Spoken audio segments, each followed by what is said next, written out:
Hey guys, Nick here, and today I'm talking to you about a game called Phantom Dust, which is literally one of my favorite games of all time, and why I am 99% sure that we're going to be getting a sequel pretty soon, maybe even as soon as E3. If you haven't heard of Phantom Dust before, that's okay, and actually makes a lot of sense because most people haven't. It's this weird little action/collectible card game that came out exclusively on the original Xbox way back in 2005, almost a decade ago. It also happens to be fucking cool as hell. So here's the short version. You build these decks of about 30 skills, which are basically just cards, and during battle you randomly draw these cards and fight against other players in these real-time, full 3D destructible environments. All the skills in the game are totally different, so some of them are melee attacks, some of them are these long-distance laser-type moves, some are defensive, some are one-time use, some even sabotage your opponent's deck. There's like power-ups, trip mines, debuffs, invisibility. It's basically what Magic the Gathering would be like if it was real, if that makes any sense. There's something like 300 skills in the game, but every one feels meaningful and valuable and makes deck building a super fun thing to do. It's kind of a hard game to describe, mostly because there's never been a game quite like it. It's the brainchild, that's a gross word, but it's the brainchild of Yukio Futatsugi, who's the dude who created the Panzer Dragoon games, and it's hugely imaginative. Every level is like a slice of sort of the most Japanese vision of the apocalypse you could ever imagine, and each one is super creative. One is a big, mangled up wreck of a highway, and then there's another one where you fight on the narrow beams of an oil refinery at sunset, and then there's my favorite, where you fight on a sideways city, jumping from building to building, way before Gravity Rush ever did that. The game is gorgeous, especially when you remember that it's from 2 generations ago on the original Xbox.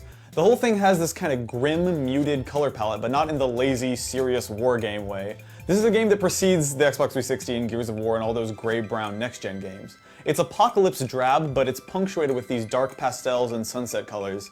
And just the enemy designs, man, like they're just, ugh, look at them! Look at them! Look how good they are!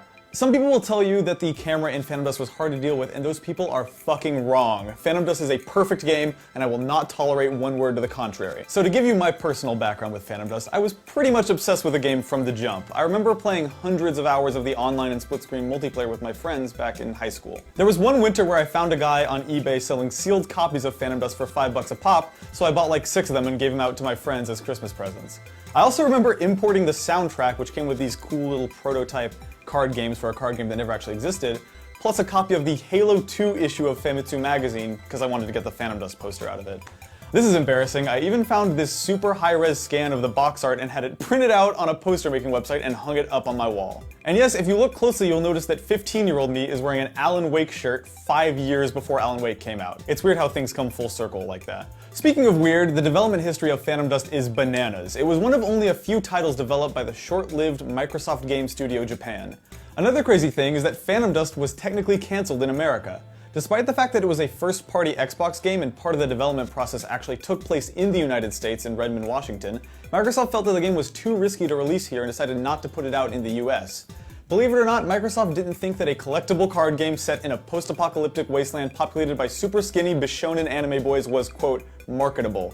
Luckily, third-party publisher Majesco saw the opportunity and swooped in, publishing the game in North America at the budget price of $19.99, and the rest is cult classic video game history. Anyways, now that I've tricked you into letting me tell you the entire history of this game I love a lot, you're hopefully wondering what the future of Phantom Dust is and when we're gonna get a new one. Welcome to the past 8 years of my life. Luckily though, I think a Phantom Dust sequel is actually coming very, very soon, and here's why. There have been a few hints over the years that a new Phantom Dust game might happen. First of all, there's this 1UP interview from 2007, where Yukio Futatsugi says that he'd love to make a sequel, but Microsoft still owns the rights to the Phantom Dust property. However, he does say that he discussed it with Microsoft, and that making a sequel wouldn't be too tricky as long as it was, quote, created on Xbox 360 or Xbox 3. Fast forward to 2013 when Futatsugi gives an interview with US Gamer laying out some very specific plans for a crowdsourced Phantom Dust sequel that he would fund through Kickstarter, once again reiterating that it would have to be limited to Xbox consoles, PC, and smartphone due to Microsoft owning the IP. Then last November, Kotaku ran a long-form interview with Phil Spencer, the leader of Microsoft Gaming Studios and current head of Xbox, who specifically name-drops Phantom Dust as a franchise that they've personally talked to Futatsugi about rebooting on Xbox One. That same month, Futatsugi told Silicon Era that if Microsoft wanted to do a sequel, he would be on board immediately. So here's where it gets a bit gonzo journalism. Being a huge Phantom Dust fanboy, I got really excited and tweeted about the fact that PhantomDusted.com, my favorite Phantom Dust fan site of all time, relaunched after all these rumors started swirling. Phil Spencer then retweeted my tweet, which got picked up by NeoGAF and sent the internet into a small frenzy, or at least the Phantom Dust loving part of the internet. In response to this, Phil Spencer changed his profile picture on Twitter to the Phantom Dust disc, making the rumors swirl even more.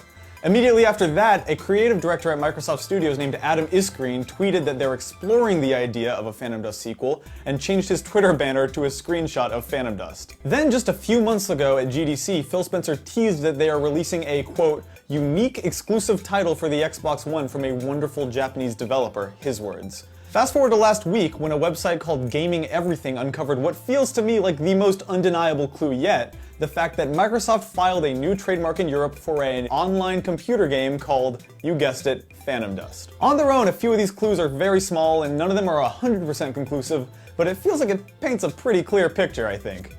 I don't know, it's just starting to really feel like the right place and right time for a new Phantom Dust game. So I guess the only question left for me is what would a 2014 reboot of Phantom Dust even look like? I almost hate to say it, but I feel like the obvious collectible card game angle is to make it a free-to-play downloadable game. That idea does kind of scare me a bit as someone who has seen free-to-play games be really, really gross before, but then again, Hearthstone has done the idea so elegantly that maybe there's room for them to do a good free-to-play Phantom Dust. I don't know, don't shoot the messenger. So for those of you who haven't played Phantom Dust, go try to find a copy. I know it's long out of print, but it's also backwards compatible on the Xbox 360, so you have pretty much no excuse not to play it. For those of you who have played the game, what do you think? What would you want to see in a Phantom Dust sequel? Do you think they could do the free-to-play thing without it being super yucky? I'm going to be hanging out in the comments and chatting with you guys and just rooting for this to happen until it becomes a real thing, because I have seriously been waiting for almost a decade for a new Phantom Dust, and I feel like we're this close to getting it. So yeah, thank you for watching. I'll see you in the comments.